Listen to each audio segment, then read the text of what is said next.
I will start with a brief overview of the procedural background of this evaluation. On 18 May 2023, the Commission sent you a request for submission of the 5-year declaration of assets and personal interests, and on the 25th of May, you submitted your 5-year declaration. The Commission also asked all candidates to voluntarily complete and submit an ethics questionnaire, and you did so on the 25th of May of this year as well.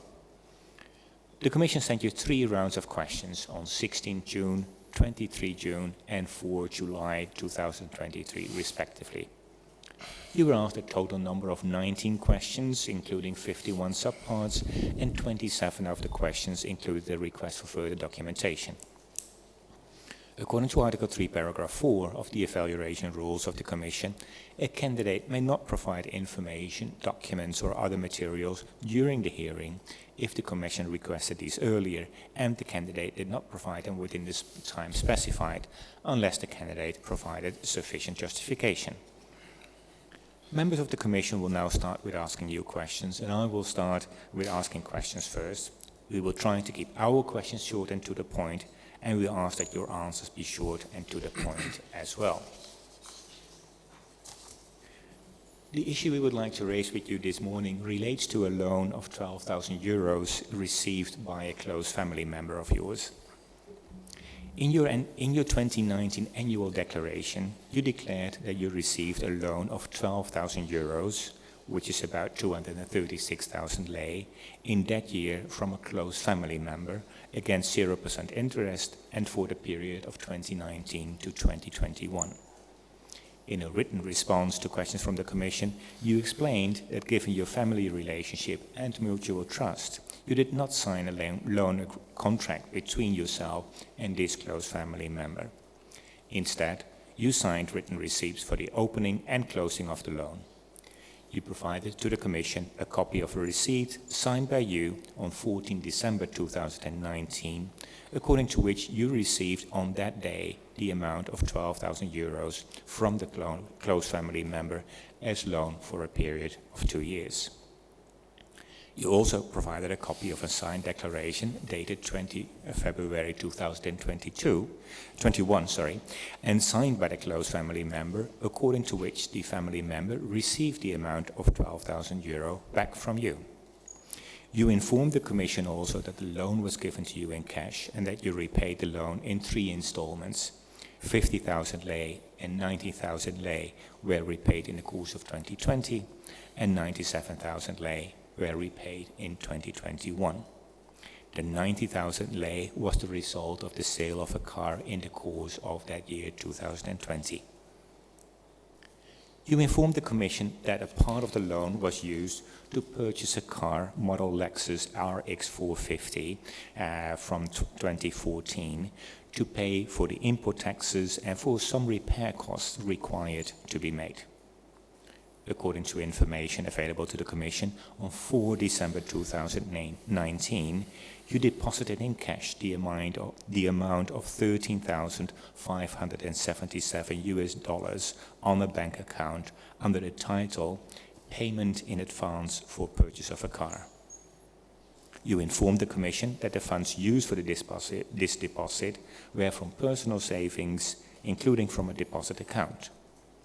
You purchased a car on an auction in late 2019 for the price of $12,300 and registered the car in the Republic of Moldova on 14 February 2020. You confirmed that you paid import tax over the car in the amount of 147,000 lei, and in your 2020 annual declaration, you declared the acquisition value of the car to be $13,565 and the market value to be 24,000 euros, which is roughly about 480,000 lei. You explained the difference between these two prices by the fact that the car had been damaged when purchased and repaired thereafter. You provided the Commission with documents demonstrating the payments for the purchase of the car and for the import tax. You also provided the Commission with further information about some of the repair costs that were required to be made. According to information from the State Tax Service, your close family member had a total gross income for the period 2008 to 2019 of 838,000 lei, which is roughly about 41,000 euros. In addition, your close family member's partner had a gross income in this same period of 547,000 lei. The cumulative income of the family member and partner, therefore, was about 1,386,000 lei, and that is somewhat less than 70,000 euros. In response to questions by the Commission, you stated that this family member was already receiving salary payments long before 2008 and was able to provide this loan to you in addition to sustaining living expenses. You also provided the Commission detailed information about your own income, about cash savings, and about deposits made over the years. On 21 November 2016, you donated an apartment of 43.1 square meters to the same family member that gave you the loan of 12,000 euros in 2019. This apartment was acquired by you in 2006 by contract of investment in construction from 24 August 2006 and formed part of a program of improvement of living conditions of ISS officers. You explained that your parents helped you financially at that time to purchase the apartment. You also explained that there was no economic rationale or benefits for you to donate this apartment to your family member. Rather, the family member, together with partner and 2 children, had the right of property over a 1-room, 33.4 square meter apartment located in Chisinau city. You decided to donate your apartment to your family member and family as they needed this apartment more than yourself. I'll now turn to some questions, and I will begin by asking you some questions to establish the facts. Hopefully, these can be answered with a yes or no response. Later, I will ask some questions that will seek greater detail or explanations from you. My first question is, in December 2019, you took a loan in cash of 12,000 euros from a close family member. Is that correct? Да. Yes. And you did not conclude a loan agreement with the family member, but used receipts for the opening and closing of the loan. Is that correct? Correct. Yes, correct. You paid back the loan in the course of 2020 and the beginning of 2021. Is that correct? Да. Yes. And on 4 December 2019, you deposited in cash the amount of $13,577 on a bank account under the title Payment in Advance for Purchase of a Car. Is that correct? Correct. Correct. This deposit was made prior to the moment you received the cash from your family member. Is that correct? Correct. Correct. And the deposit was made from personal savings. That's also correct? Correct. Correct. So if you were able to make this deposit from your personal savings, why then did you take a loan from the close family member? Bine, aici pentru a explica, eu știu, Well, to explain the events, to make sure there's greater clarity. Initially, I thought I wouldn't need the money. However, looking back and thinking back of 2019, at the time I was looking for a car, and I had the intention to buy a car, and I wanted a hybrid car. And the reason is that at that time in Moldova, there were some preferential quotes that applied to when you were supposed to register the car. But at the end of 2019, but you can also check that a decision was passed by the government to annul those preferential fees for registering hybrid cars. And when I realized that those fees would be cancelled, annulled, I balanced things out and I realized that I wouldn't manage to have the amount that I needed to buy, to import, and to have the car cleared at the customs, and pay the taxes, and to even cover then the further repairs works. And that's why I resolved I needed to take a loan to cover those expenses. Okay. And your Although your close family member although your close family member seems to have been able to give you the loan, based on the figures I presented to you, your income over the years has been considerably higher than the income of this close family member. That is correct?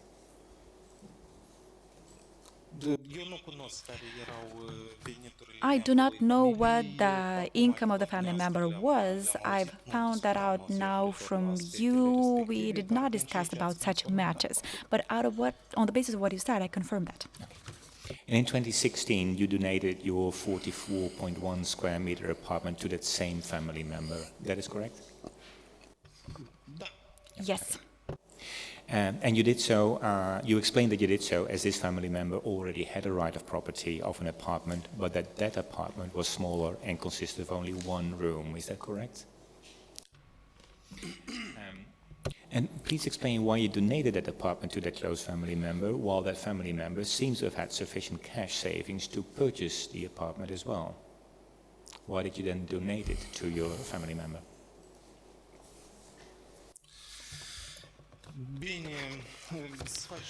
Well, this requires some clarification. These are two different periods of time, 2016, 2019, so that is a few years away. I initially, in the explanations that I provided during the questions and answers rounds, if you paid attention, or at least you could have another look at that, that apartment, as I mentioned, was purchased in 2006, but in 2008 it was declared available for occupation. So it's in 2008, that's when that idea appeared upon the procurement of the apartment. But I wanted to clarify that I did not have the entire amount ready to pay for that apartment. Although the price was indeed quite affordable, but I did not have the entire amount to make the payment. So, having had discussions with my parents, we were trying to look for a solution, knowing that the parents had some savings put away, they've worked for a lifetime, so you know. So we've addressed this matter, and when we did, the parents had this suggestion to provide the amount that was required for the procurement of the apartment, and thus I would have the right of ownership, and that's why the apartment was recorded as belonging to myself.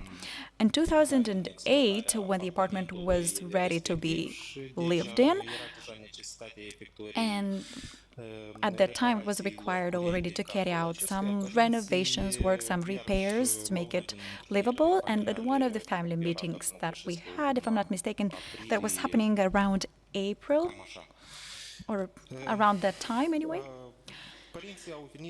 the parents suggested, considering the fact that my sister with her husband and the two children, one of the children was born in 1989 and another one in 1996, so they were already older, quite old, and they were living all in an apartment, a one-room apartment, 33 square meters. It was quite complicated for four people to live together there. So it was the suggestion of our parents for my sister to cover the repair works in that apartment and for her to then live in it.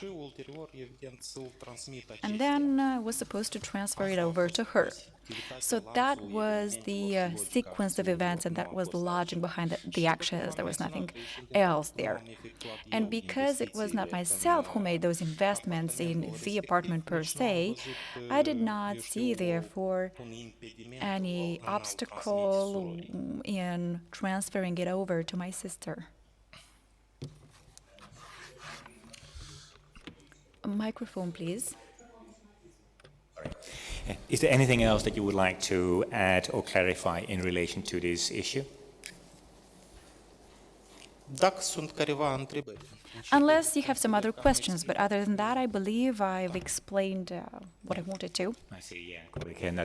Go ahead. Thank you, Mr. Sîli. I just wanted to ask you, why didn't the parents buy that apartment back in 2006 for your sister to start with? Why did it have to be you and then to donate it to your sister? I understand your question, and I will try to provide an answer to it to make things sure things are clearer. During the questions and answers rounds, I mentioned that that building was built for the employees of the body that I used to work in. Therefore, in that situation, I was the one who had the right over that asset. And that's why there was not even a question about whose name the apartment should be registered on, especially since there was no certainty about how long the whole construction works would take, because I guess you're familiar with the fact that in Moldova all sorts of situations would emerge when it would come to issue these occupancy certificates and for buildings. So, I mean, if I got your question right, that's my answer. Okay, very good. Yes, Victoria? Yeah. What years did you live in the apartment?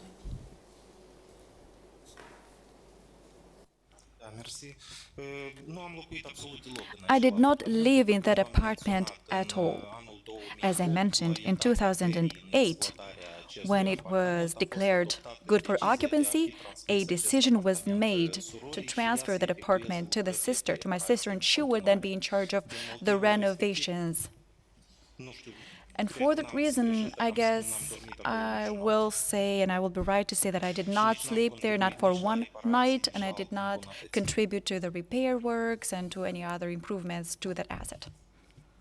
And just so I have the chronology correct, when was the contract entered into, the investment contract to purchase the apartment, and when was the apartment complete and habitable? Okay, merci. Thank you. So in 2006, that is the time when the investment agreement was entered into, and 2008 is the year when it was habitable.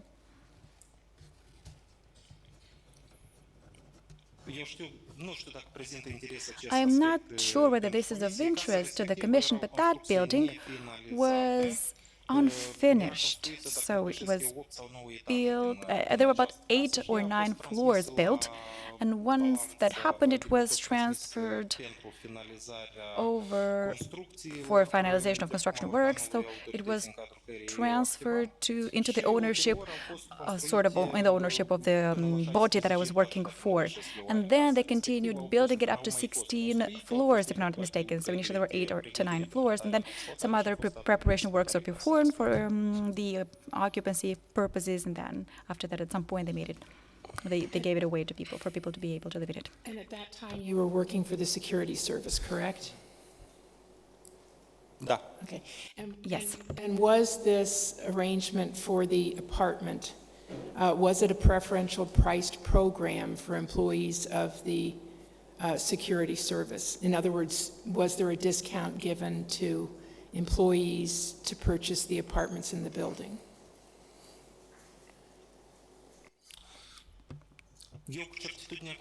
Well, I will not be able to provide a certain answer with regards to how the price was established for that residential building, and I will refer back to what I said previously, that at that time, when I was given the right, when there was the right for the building to even be built, well, it must be said that compared to the market value, the value for that building was better. But it's just, I don't know what the criteria were for establishing that price in that building. Because at the time when it was transferred to the balance sheet of the security service, by that time there were already 8 to 9 floors built. So when it was transferred to the balance sheet of the SAS, the building wasn't finished. And then about 8 more floors or 7 were built further on, and then it was made habitable. So as for what was the price when it was when they just started to build it, and then when they finished it, I can't know right now. I know that some living spaces there were given to the construction company itself, so I don't know how they established the price. Everything I can say that I know whether there were differences in prices depending on the floor that the apartment was on. And your sister paid for the costs of completing, like the finishing work done when the apartment was taken over, is that correct? That she paid those costs? Okay, the initial, to complete the work. Okay, and so if I understand, she would not have been eligible to buy the apartment herself, correct? It had to be an employee of the security service, correct? Yes. Okay.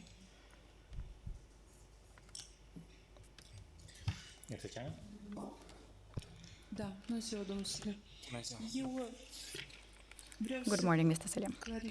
I would like to try to Dacă dumneavoastră la 4 clarify a particular matter. decembrie So on the 4th of ați depus December, cota pentru procurarea automobilului, you filed an application and you've already paid a particular amount for the 13,000 for the car. Why did you need the loan? You got a loan later, 10 days later on the 14th of December. What was it with the loan? I don't think I understood very well those facilities that I talked about, those fees that I talked about. Thank you for the question. I will try to reiterate what I said earlier today with regards to the car. Until 2019, until the end of 2019, in Moldova, there were some facilities when you would have the customs clearance of hybrid cars because they were believed to be environmentally friendly. So there was a discount of about 50% as long as you imported a hybrid car. And then by the end of the year, at some point, the government adopted a decision to annul that provision so as to be able to gain more funds into the budgets. So one would have to pay the entire custom clearance amount regardless of whether the car was a hybrid or not. And as you can see from the supporting documentation that was sent to the Commission and also out of the discussion that I engaged in with the Commission, the clearance was 147,000 lei, the clearance alone. So you can see the amount was quite considerable. And as I was already in touch with the seller by the date, by the 14th, I realized that the car wouldn't make it to Moldova before New Year's. And although I insisted a lot, but there are certain things related to the procedure, the shipment of the car, this whole process of getting the car shipped to Moldova. So having realized I wouldn't make it, or the car wouldn't make it here till New Year, I talked to my sister about it. I said that I started getting ready for buying a car. Unfortunately, I do not manage to do what I intended to. And if you look into the documentation, you can see that the car was in Moldova, made it to Moldova in the first days of, maybe on the 5th of January, so first days of the New Year, so-called. So turns out I did not manage to import it before then. When it was in Germany, in the port in Germany, at that time in Germany, everybody was taking time off in relation to the Christmas holidays. And for that reason, so there were a few days, I just missed a few days, which means that you used some part of that amount for the import taxes, that part of the loan. What did you do with the rest of the money?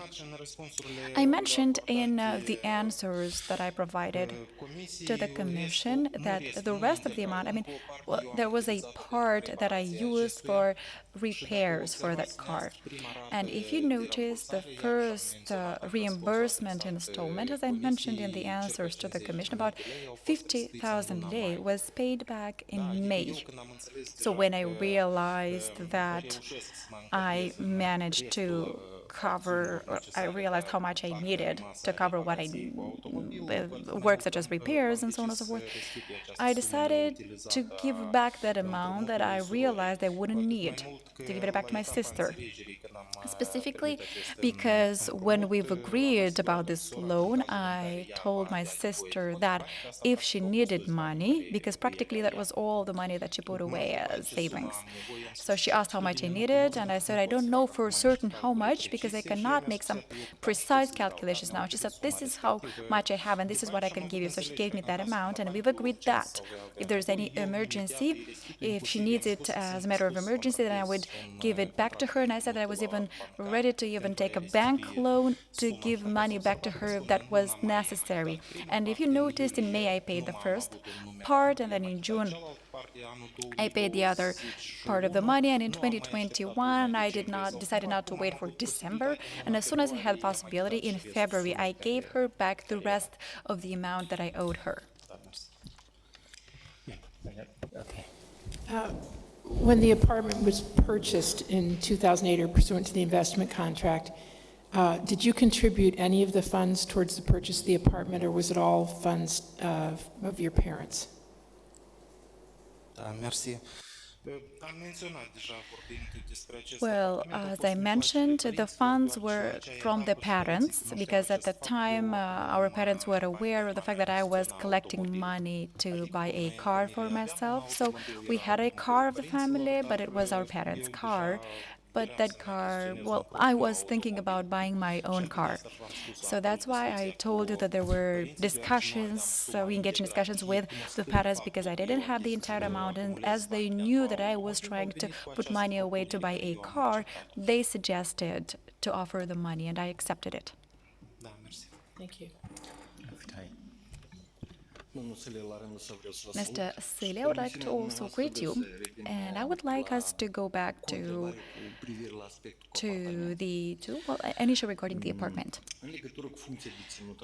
Considering your position in 2006, so it's due to that you were able to purchase that apartment.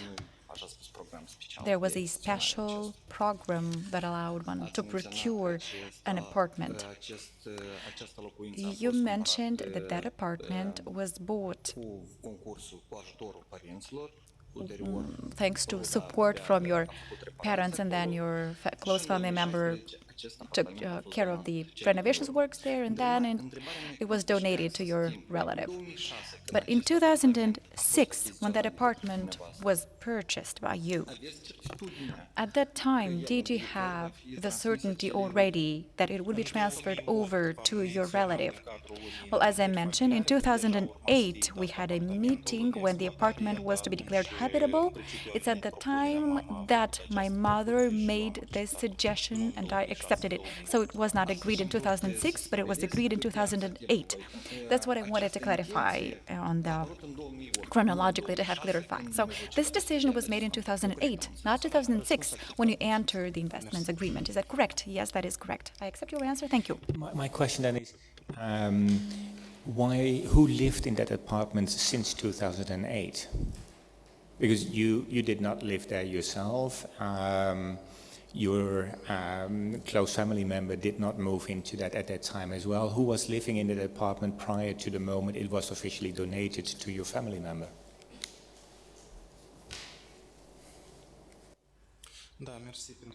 Thank you for your question. I don't know the reason why the Commission got the feeling that someone else was living there or not. Immediately after the repair work was done, I cannot say precisely how long the repairs took, but the first person to move in and live there was my nephew, and then sister, or well, I can say that it's the sister, the relative. The sister and the niece moved in there because they changed school, and that apartment was closer to school for the niece.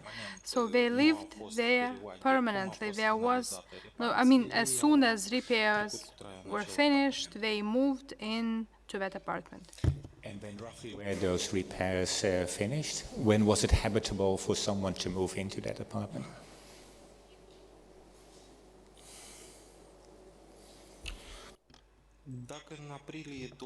So if April 2008, the apartment was available for operation. From what I know, my sister started repairs almost immediately. But then to say precisely how long did it take, I don't know. But I think in 2009, my nephew moved in there. It was winter time. It was a cold season. That's what I presume now, but if necessary, I can clarify and specify.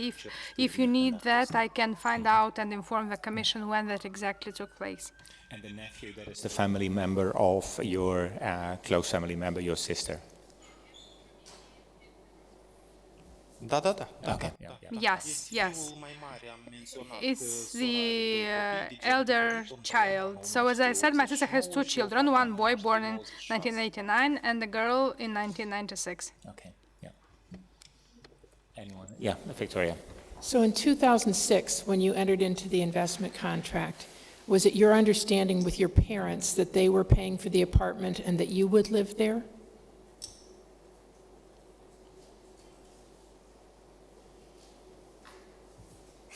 În principiu, ca idee, As a matter of principle, that was it. I don't know if this will clarify a lot for the Commission, but when the apartment was purchased and the reason why I accepted this offer coming from my parents, they said that we have some money gathered. The ones who lived in Moldova, they know that in the end of 80s, early 90s, bank savings burnt and people were left without any savings. So when they were saying that, well, in the past we kept money in the bank and we were left without the money.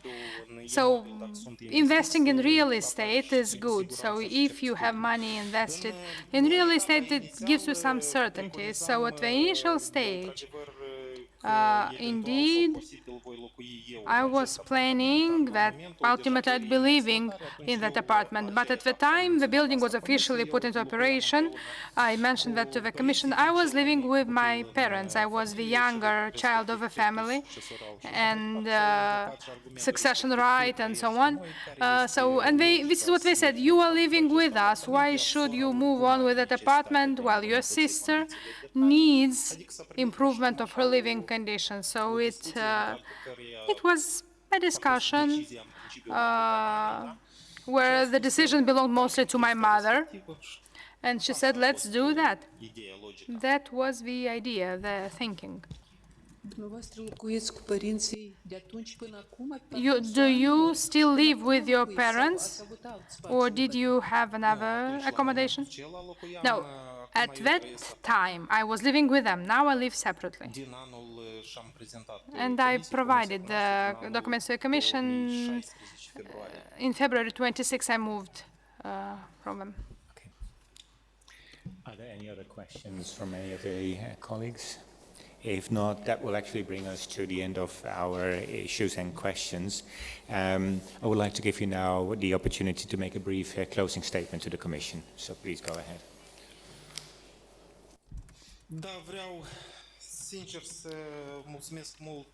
Honestly, I would like to thank the Commission members, particularly the Secretariat, for the possibility, for the opportunity to be part of this exercise. I would like to mention that for me, this was a quite interesting exercise.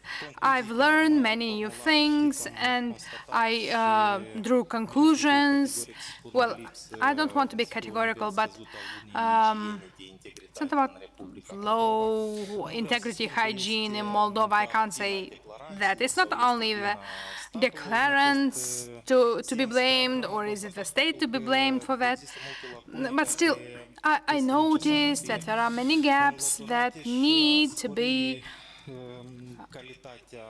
bridged, and we need to improve the quality of this process. I am confident that this exercise is very important, necessary and timely for Moldova, because the judiciary of our country actually really needs re-engineering in some matters. Why am I saying that? Because the credibility of a country's judiciary, not only in the eyes of the citizens, but generally so the credibility of a judiciary helps improve the credibility of a country altogether. Indirectly or even directly could attract investment, because that means a progressive development of the country. So in the context of Moldova's ambitions, I believe that indeed undertaking measures like this one in the field of justice is reasoned, is necessary, and in my opinion, success can be obtained only by joining efforts of all members of the society, especially the efforts of the ones who are part of this system. Once more, thank you for your time, thank you for your questions, and I wish you good luck. Thank you very much. Thank you very much. And as we come to the end of the hearing, I thank you again for your answers to the Commission, both in writing and, of course, also today during the hearing. The Commission will now withdraw for deliberations, and as much as possible, the Commission will strive at delivering a decision within a month of the date of this hearing. Thanks again for being with us this morning, and hereby declare the hearing closed. Thank you.